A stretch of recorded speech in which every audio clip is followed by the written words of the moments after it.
Good morning, America. I have one final video in our series on U.S. involvement in World War II. I'm going to talk about World War II on the home front. The important thing to understand about World War II on the home front in America is that World War II is a total war. America was only involved in World War II for part of the time. If you're counting from when the war first started in Asia in 1937, we were only involved in the second half of the war, basically. But when we were involved, we were all in. The war affects every aspect of life in America. It permeates American life. Everything changes. First of all, the war for America is a draft war. The Roosevelt actually instituted the draft even before the United States got involved. The draft had been instituted earlier in 1941, but later it was expanded. All men are subject to American men are subject to the draft in World War II if you're between the ages of, originally it was between the ages of 21 and I think 35 or thereabouts. Later, the draft age was dropped to 18 to capture the 18 to 21-year-olds. The important thing to understand about World War II is that World War II was a very, very popular war in the United States. It was, of all the wars that America has been involved in, World War II was most clearly the war of self-defense. I mean, Pearl Harbor, there is no question that we are defending ourselves. So a lot of Americans, especially whose options are pretty slim otherwise because of the Depression, they flock to sign up. And they want to fight for their country. So a lot of guys volunteer. Or they know they're going to be drafted eventually, so they volunteer first to at least have some say in the matter. Because if you volunteer, you have more control about where you go and what you do. If you get drafted, you have to go wherever they send you. So a lot of guys volunteer, but those who don't are liable to get drafted. Everybody has to report to their local draft board, all men of the right ages. They have to report to their local draft board, and they're assigned a category. Categories range from A, which means you're good to go, you're going to be drafted as soon as we can, all the way down to F, which means you have a disability, you're not fit to fight. A lot of guys are still suffering from the effects of depression.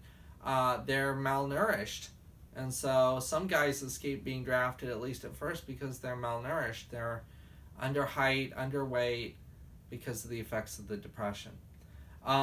People who work in certain essential businesses, there's a phrase we're familiar with now in the age of COVID, essential businesses and occupations are exempt from going.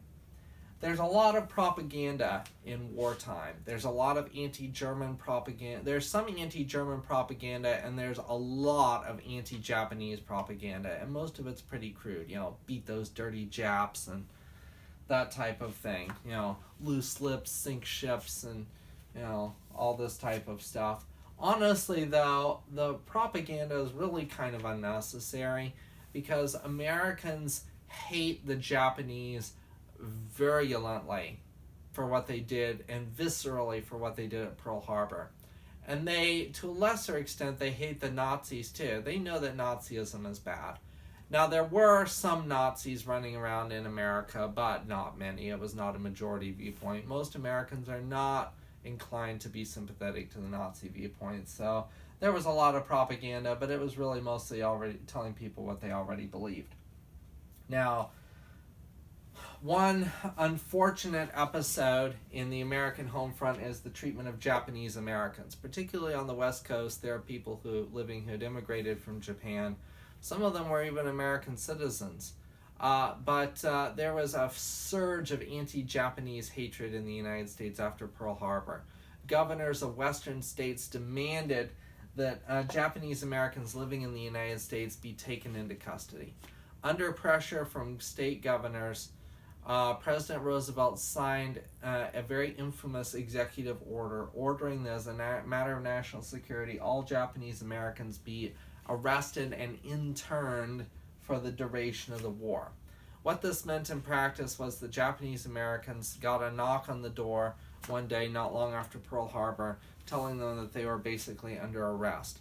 They had to sell everything they owned within just a few days and report to a central point for processing. And they were only allowed to bring with them whatever they could carry. They were then taken to internment camps where they were kept for the duration of the war. Now, some people refer to these internment camps as concentration camps. I very specifically chose the phrase internment camp because these are not concentration camps. These are not the same as, this is, some people say, oh, the United States is just as bad as Nazi Germany because Nazi Germany put Jews in concentration camps. We put Japanese Americans in internment camps. What's the difference? Well, there is actually a difference. The internment camps are bad, but they're not as bad as concentration camps. Nothing is as bad as German concentration camps. But that does, just because it wasn't as bad doesn't mean that it wasn't still wrong, and it doesn't let America off the hook. So yeah, arresting Japanese Americans, that's bad. Let's just get that out of the way there.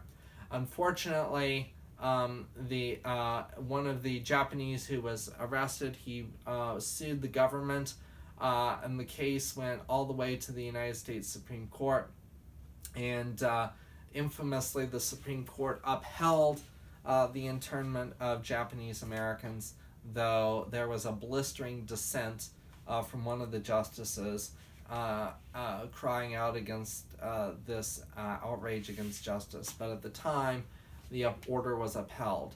The government didn't officially apologize to Japanese Americans for the internment until the Reagan administration. So it took the government a long time to admit that they had goofed up on this. Other things that happened, war production. America is in charge of producing most of the stuff for the Allied war effort. So there's most production shifts to military production instead of consumer production. So there, for example, there are no new cars made in the United States in 1942, 1943, 1944, or 1945.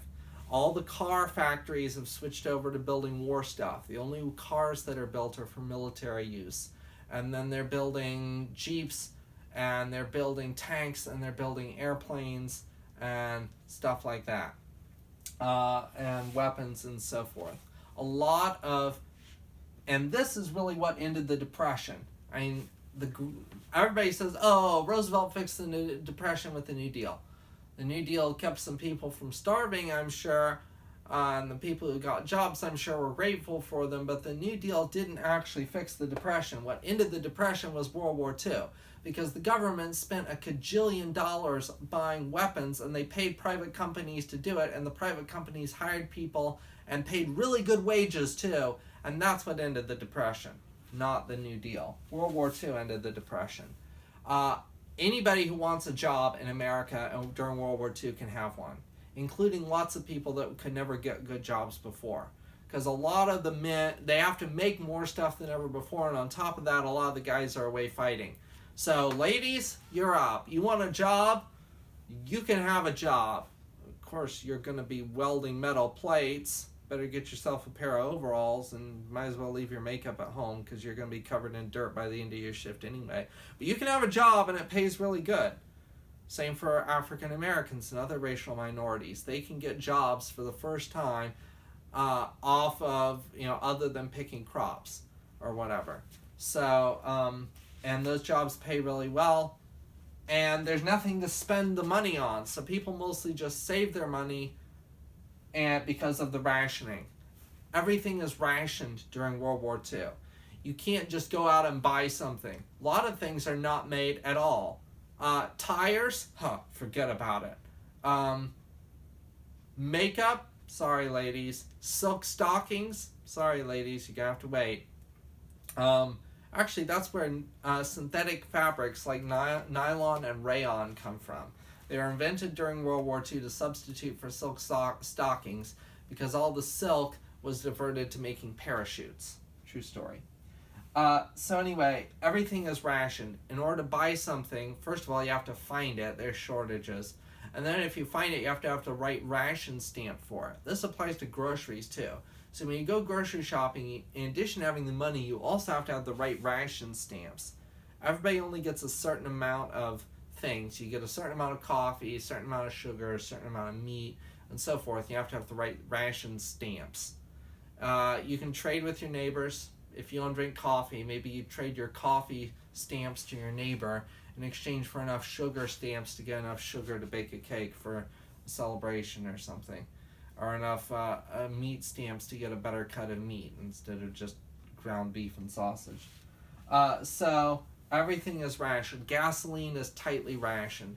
Everybody gets a sticker on their car that puts them in one of four categories. You get either an A, a B, a C, or an X. A is what most people get, and that's the worst. If you get an A sticker on your car, you basically can buy hardly any gasoline at all. You can only get about 2.5 gallons a week is all you get.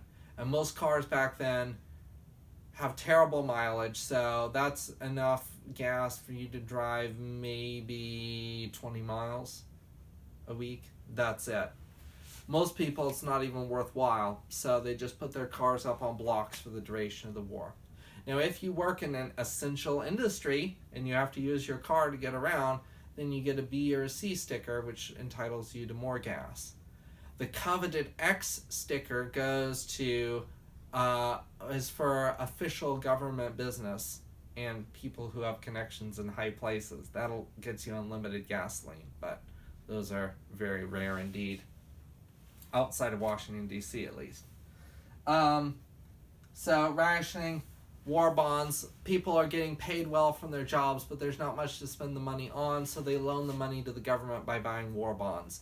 The government promises to pay your money back after the war with interest. This is how the government funds the war, one of the ways they fund the war. Because we won, by the way, all those bonds did actually get paid back with interest. So all the people who bought the bonds, they got their money back after the war with interest. Because the government keeps its promises, except when it doesn't. And like I said, the war is what really ended the Depression. So the war, it was an all-encompassing effort for Americans. Everybody gets involved. Even kids are involved. Recycling, for the first time, becomes a big thing. So kids on their way to and from school, they pick up scrap metal and turn it in for recycling. They recycle. People plant gardens, victory gardens. And at one point during the war, some significant percentage of the country's vegetables are being grown in home gardens. World War II was a total war effort by the entire population. And it actually set America up for prosperity after the war because people made a ton of money. It ended the Depression. By the end of the war, people had a ton of money in savings, and they were ready to spend it, and that's what fueled a post-war prosperity boom. America came out of World War II stronger than anybody else because we got all the benefits of winning the war without any of the downsides of having the war here. And yes, there were guys who were killed in the war, but since we got involved late and our military was a little bit better than a lot of the other militaries, we had fewer casualties than any of the other major participants. So, as always, we came out the winners. We got in late, and we came out the winners, and we got all the benefits of being on the winning side without many of the downsides, except for the poor Japanese Americans. Alright, that's it for World War II. Thanks for watching. Bye.